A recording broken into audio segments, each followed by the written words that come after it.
हम बात कर रहे हैं मोलैरिटी ऑफ डाइल्यूशन। देखिए मान लीजिए हमारे पास एक मिक्सचर है, कोई भी मिक्सचर है, ये हम एक मिक्सचर बना देते हैं, ये कोई एक सॉल्यूशन है, ठीक है।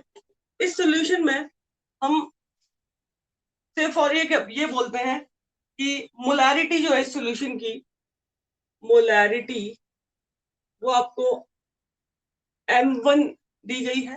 मान लीजिए सॉल्यूशन की मोलैरिटी जो है हमारी वो M1 है, और volume of the solution, volume जो है इस सॉल्यूशन का वो V1 है, सिर्फ और V1 है, ठीक है।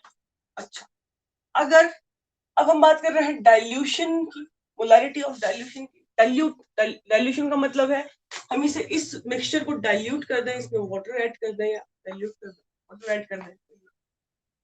तो इसमें अगर हम वाटर ऐड कर देंगे, पानी डाल देंगे इसमें, तो इसका वॉल्यूम, मान लीजिए मोलैरिटी इसकी M2 हो गई।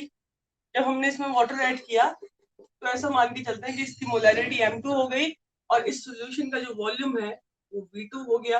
चलिए अब मुझे ये बता दीजिए कि जब हम इस सॉल्यूशन में वाटर को ऐड करेंगे, एडिशन ऑफ वाटर कर देंगे, तो इस सॉल्यूशन का वॉल्यूम इंक्रीज होगा कि डिक्रीज होगा?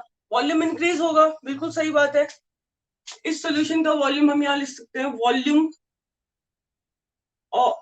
वॉल्यूम इंक्रीजेस, ये लिख सकते हैं, या हम सिंपल यहाँ लिखते हैं V1 is less than V2, समझ जाओगे तो, है ना।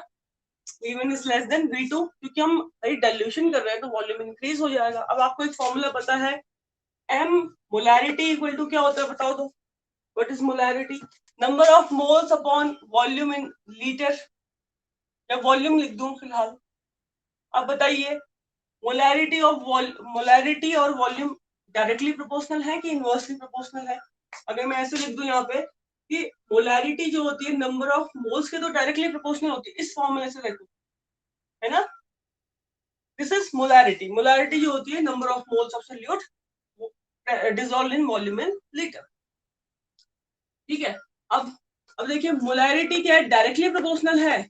अगर मोलैरिटी बढ़ती है तो नंबर ऑफ मोल्स भी बढ़ते हैं, ठीक है। अगर मोलैरिटी डिक्रीज होगी तो नंबर ऑफ मोल्स भी डिक्रीज होंगे, ठीक है। लेकिन अगर मोलैरिटी इंक्रीज हो रही है, देखो मोलैरिटी और वॉल्यूम में इनवर्स प्रोपोर्शनल है, इसे कहते हैं इनवर्सली प्रोपोर्शनल, ठीक है, 1/V।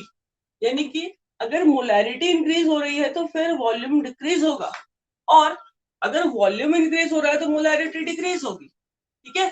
तो अगर आपसे ये कह दिया जाए इस सॉल्यूशन की मोलैरिटी इंक्रीज हुई आफ्टर डाइल्यूशन, जब हमने डाइल्यूशन कर लिया तो इस सॉल्यूशन की मोलैरिटी इंक्रीज हुई या फिर डिक्रीज हुई? मोलैरिटी डिक्रीज हो जाएगी, यानी कि M1 is greater than M2। किससे पता चला हमें ये चीज, ये वाला कॉन्सेप्ट हमें देख के पता चल गया, क्योंकि हमें पहले से पता था, हालांकि वो इससे पता चला, ठीक है। और ये कॉन्सेप्ट आपका इससे पता चला। चलो वॉल्यूम तो आपको देख के पता चल गया। Molarity M1 is greater than M2, यानी कि पहले वाले सॉल्यूशन की मोलैरिटी ज्यादा होगी और दूसरे वाले सॉल्यूशन की मोलैरिटी कम होगी, इस बात को आप याद रखना। अब देखिए एक और चीज याद रखिए। अच्छा मैं ऐसा कर दूं, इस सॉल्यूशन के लिए, इस वाले सॉल्यूशन के लिए M1, ध्यान से देखिएगा, इस सॉल्यूशन के लिए M1 इक्वल टू क्या हो जाएगा, number of moles of this solution N1 लिख देते हैं इसको, डिवाइडेड बाय वॉल्यूम V1। अच्छा N को कॉमन कर देते हैं, चलो N लिख देते हैं, ठीक है, N कर देते हैं। और देखिए इस सॉल्यूशन के लिए, दिस इज फॉर सॉल्यूशन 1 ना, ये हमारा सॉल्यूशन 1 है, ये हमारा सॉल्यूशन 2 है आफ्टर डाइल्यूशन, ठीक है। और इस सॉल्यूशन के लिए देखिए M2 is equal to N divided by V2। हम ये मान के चल रहे हैं फिलहाल के लिए नंबर ऑफ मोल्स जो है कांस्टेंट है, ये मान के चल रहे हैं फिलहाल, ठीक है। This is equation 1, equation 2। अब हम यहाँ से n की वैल्यू निकाल सकते हैं, n M1 V1, इसे मान लेते हैं अपनी इक्वेशन 1। और M2 की वैल्यू भी निकाल सकते हैं, n की, यहाँ से M2 V2, इक्वेशन 2, ठीक है। हम यहाँ कह सकते हैं फ्रॉम इक्वेशन 1 एंड 2, ठीक है, क्या हो जा रहा है, M1 V1 is always equal to M2।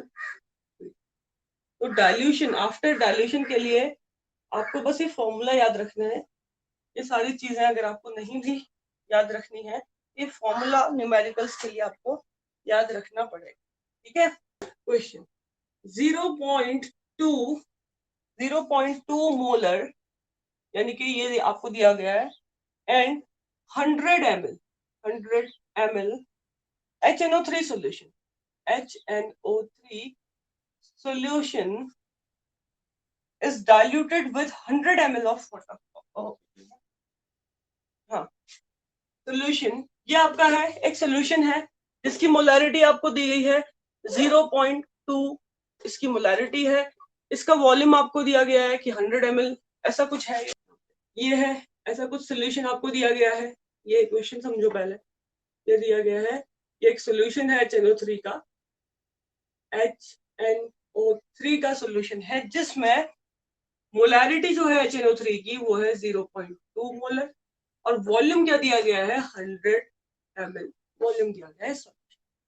अब इसका डाइल्यूशन करने को कहेंगे, ये है ना, ये लिखा हुआ है, इतना सोल्यूशन इज डाइल्यूटेड, डाइल्यूट कर दिया गया, diluted with 100 ml of water, 100 ml of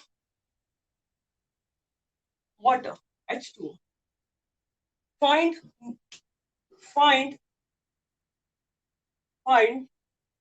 molarity of solution, ये न्यू सोल्यूशन लिख दे, सिंपल न्यू सोल्यूशन या डाइल्यूटेड सोल्यूशन, ऐसा लिखते। M2 की वैल्यू निकालनी है तुम्हें।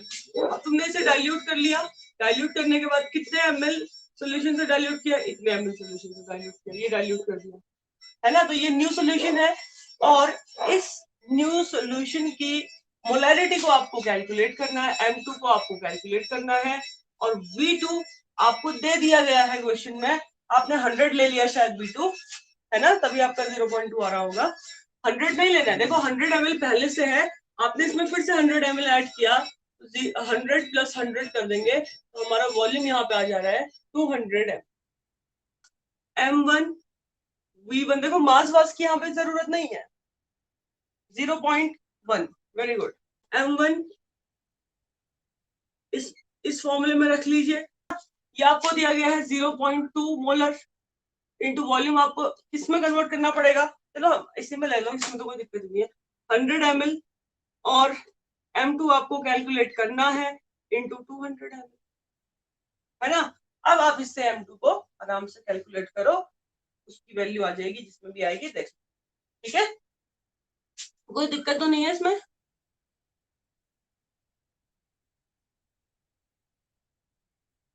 आ जाएगा आपका आंसर, कितना आ रहा है, 0.1 m। कैपिटल M नहीं होगा, स्मॉल m नहीं होगा, स्मॉल m मोलैरिटी होता है,